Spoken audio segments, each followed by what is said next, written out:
The crew worldwide, from Cali to Twitter, real hardcore fans, boxing ass niggas, consistency cops, police the views, we'll pull up receipts for any debate you choose. Shout outs to Clan Archie for the dope production. Ring gang stay with the best discussions.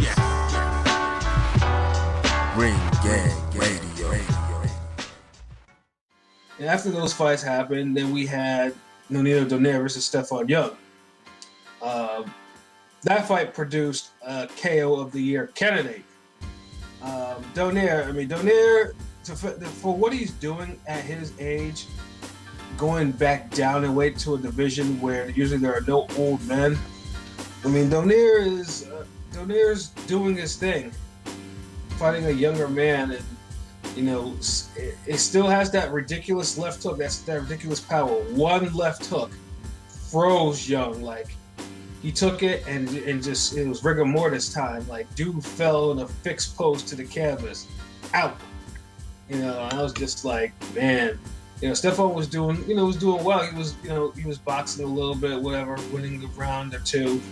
Winning a round or two. But yeah, Donaire, even at 36, I believe, still has the power from hell.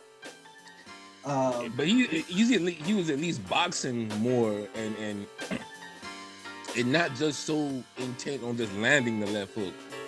I think his style has kind of adapted back to the lower weights where, he kind of just kept the left hook was always there, but, he was doing other things too, and then the hook would surprise you. Mm-hmm. There was a point where Donaire would literally just walk toward you with the left hand cocked back. Mm-hmm. Also, Fight Night 2 shit where the haymakers and niggas is just spamming haymakers. Like, you got to set up the left hook. So, I thought that the KO was impressive as fuck. Yes. Young did his thing as a late replacement. He boxed. He was landing on Donaire and making him look bad sometimes, but Donaire just does what he does. He lands that left hook. He finds the way, and I like how he punches in the clinches, and he swings for the fences in them shits. Like, it ain't no clean breaks with Donaire. Like, when you break from Donaire, you better be on your guard, because he don't give niggas no fucking. He don't tip off his shots during those little moments. Like, that's how he dropped Regan down. Mm-hmm. Yeah. So yeah, great performance. One thing I gotta say about Donaire, man, like, it just shows me like dude has had a pretty great career. He's definitely a Hall of Famer to me. Right. He's always been a positive fighter. He never really got into it with anybody. He just did his thing. He was fighting when he was at his prime. He was fighting 3 and 4 times a year as a main event, as a big name, pound for pound. He never ducked anybody. He got good opponents on his record. He was doing all the year-round testing before it became popular. He was doing all that shit. He was a real pound for pound guy, and I just feel like him just staying motivated and just pushing and kept pushing and just kept going. Niggas wanted him to retire and he ain't got it no more, but it just shows me like when you keep at it in life, sometimes opportunities open up for you, and sometimes the opportunities could be on some you don't expect it type shit, because Donaire is like, he's going to be in the finals now for this tournament, and he's literally had 2 random situations in 2 back-to-back fights. Mm-hmm.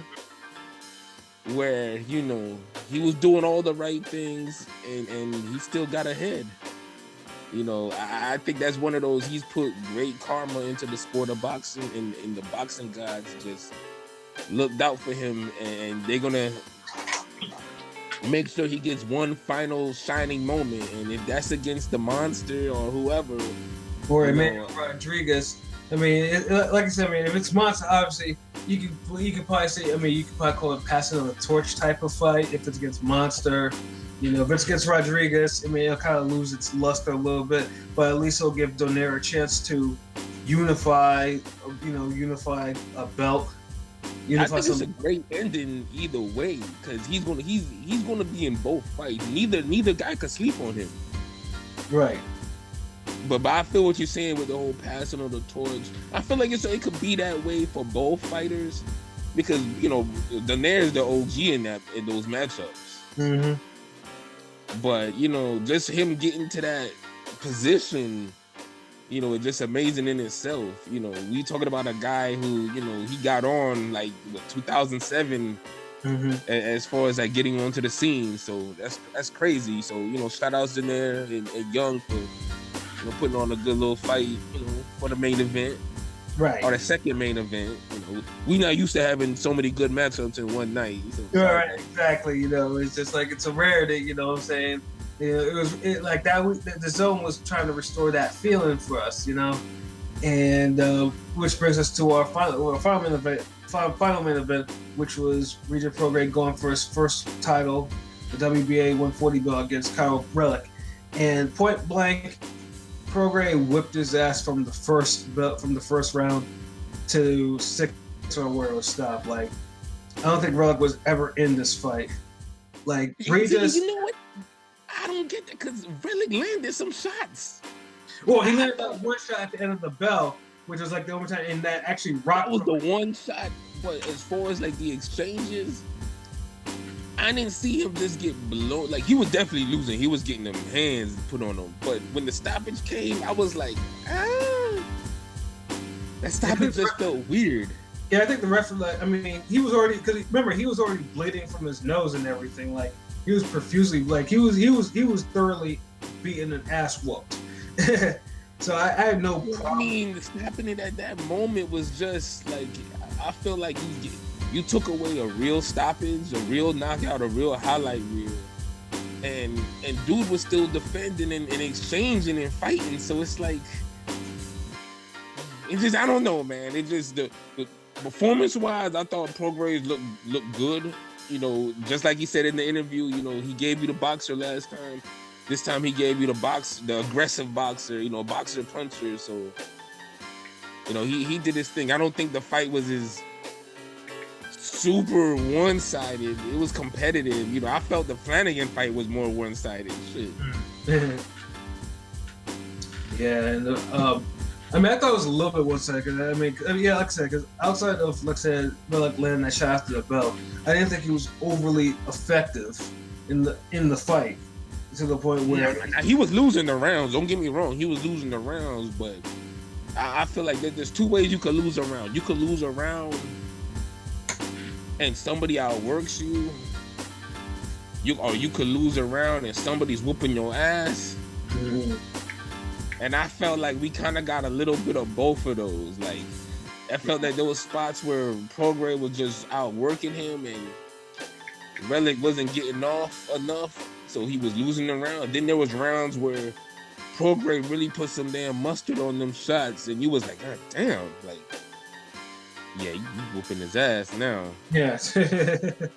but Relic, he hung in there, and unfortunately, the ref kind of jumped the gun with the stoppage, but it didn't look like the fight was in doubt for Prograde, but I just like to see real conclusions here, Of course, yeah, we all do. That's completely understandable.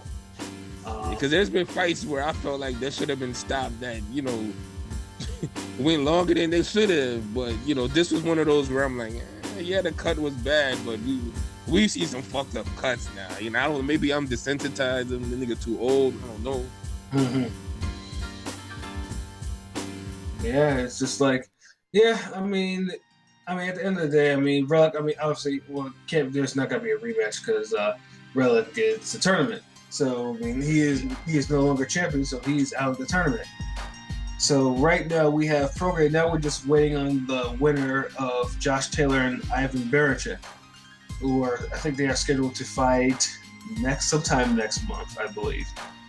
And that should be another good one. Exactly, because I know everyone really wants to see the two prospects, Prograde and Taylor, fight it up for two of the 140 belts. So yeah, we'll be patiently waiting, and of course you can find World Boxing Super Series action live on DAZN. you know. So, I love fucking saying it like that. But yeah, the Zone shined hard this weekend. Like, I mean, it was literally no contest. I mean, you know, it was like high noon type shit right there. And whereas the Zone was the high noon, there was another card that weekend. You can call it like the Eclipse. You know, Showtime had a card, and it was main evented by Robert Easter Jr. making his comeback from the beating that he got from Mikey Garcia versus Rances Barthelemy, who, you know, was pretty much been, you know, under the radar since he lost his 140 belt to Kyle Relic. But before that, there were two fights. First one, it was, you know, the new young Nigerian god, Efe Ajaba, you know, facing a German cat who he promptly destroyed in 2 rounds, although the German cat got slightly hit when he was down the first time and looked like he was trying to get that DQ, get that DQ life, you know, get a win, you know, which would have been fucked up. But he got up and promptly got put away. So kudos to that. And then the co-main event is Victor Postol versus Muhammad Mamoun. This fight was decent at best. Like, it was not an eyesore. And like I said, Postol doesn't really have a lot of fans that can watch his style, because he's very hot and cold. This great fight, value stone. Shout outs to PJ, Artes, Ring Gang. Word.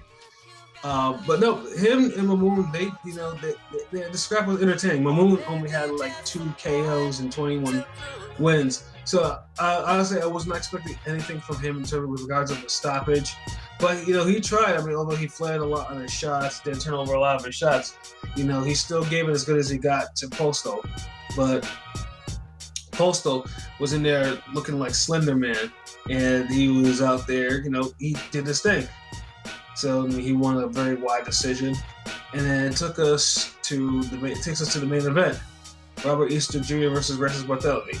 One of the worst, probably the worst fight I've seen this year, and one of the worst fights I've seen in a hot minute. Like, I don't know what these cats were thinking.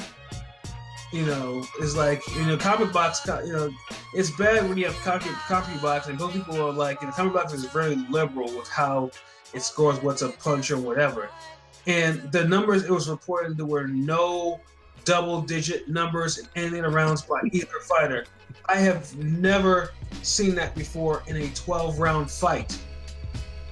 Or if I have, I must have blocked it out. But now, from both guys, like, usually it's just one person. Right. But 2 guys. 2 guys. That's like, who were y'all fighting? Right. I mean, apparently they were fighting, you know, whatever issues they had within, because certainly weren't fighting each other. I mean, ref shadow. Yeah, I was waiting for a ref to say, "Hey, come on, guys, you gotta fight." Else, you know, I'm gonna DQ, because I mean, shit, that's what the ref did in the fucking Chris Bird touch of sleep fight when these niggas weren't fighting. Back. Yeah, and a ref did that in a I forgot what Zab Judah fight it was. Maybe Allen versus Allen Vester. I think Zab started clowning or whatever, and the ref was like, "Come on, pick it up, guys! Like, yeah, come on!" And Zab started letting off combos and shit. But yeah, the refs do be coming in and be like, "Hey, man, y'all niggas gotta fight, man." We definitely needed that this Saturday. Jeez. Yeah, I mean, it was like I was falling asleep on my couch. I was like, let's put it, I really want. It's a miracle that I didn't go to sleep. Because I mean, I remember I was laid out on my sleeper couch, and I'm thinking to myself, man, if these niggas don't fight, man, I might close my eyes and this shit will be a wrap for the night. And you know, it was amazing that a couple of times that I was nearly dozing off, I actually stayed awake. But yeah, the fight was atrocious. Like, no, if you saw if the people who bought the tickets, you know, they should have like demanded their money back. They should have been like, you know, fuck all this bullshit. They should have like, listen, Al, you know, you gotta, you know, you put on the shit card. I wouldn't put neither in a main event again for like a while now. Yeah. Yeah, they're gone. You know, for main event. And what niggas be doing now? Oh, they canceled. What's that shit people be saying? I ain't canceling no boxer, but I just ain't amped to see they fight. Yeah, dog, it's a wrap too. It's like, I mean, for Easter, I just don't know whether or not it's just either he looked bad because he's training to try to make a weight he probably shouldn't be fighting at anymore, or Barthelemy at least has somewhat of a history of these negative performances. You know, right? You know, but Easter, I was just like, what the fuck? Easter didn't want to fucking step it up. And it's like, bruh, like, I don't even know what to say, man. It's like one night we get the fight of the year, and on that same fucking night we get the worst fight of the year. Right? Yeah. Duality, like, I swear, boy, boxing, man, boxing beyond one. Yeah, boxing, and this was on like, you know, yeah, this shit was straight trash, and it's disgusting to me because you see it like Showtime this year has been underwhelming, highly underwhelming, and you know, just me thinking. You would think HBO was still around, right? Exactly, and I remember saying this too. It's like HBO is not around anymore. It's time for Showtime to show and prove. Like you have to prove that you guys have something, and they failed miserably this year. Exactly, and let's keep it a whole 100 right now. Has there ever been a stretch of 4 or 5, 6 months where HBO was ever this bad? No, not at all. They at least gave you one fight to fuck with. Like Showtime can't even do that. Like Showtime literally only had the Lara Castano fight this year. Well, that and they had the Clarissa Shields fight too, but that one was still. Yeah. The one where one person kept clinching the other person. Yeah. Yeah, man. Yeah. I mean, the cards this year have just been. It's just been like low key. But you had only 2 significant fights up till what now? Yeah. And Barthelemy and Easter ain't really a significant fight. That's more of a crossroads fight. Yeah, exactly. And it was good. Y'all niggas gotta step it up. And it was good that the fight got a draw because neither of them deserved to win the fight as well as get this regular 135 belt or whatever nonsense that was being. That was the belt that was on the line.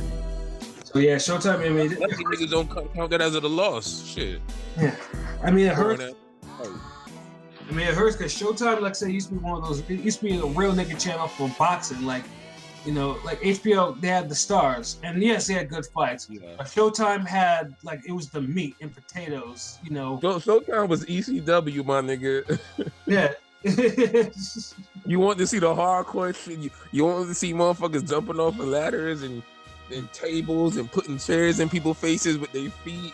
Right. He's like, okay, you know, ECW. You want to see the underground? Yeah, I mean, that was Showtime, but now Showtime. I mean, any more fights of that nature, and I could see Showtime going the way of HBO, unfortunately, and we don't really want to see that. So, you know, the brain trust behind these cards, you gotta step it up.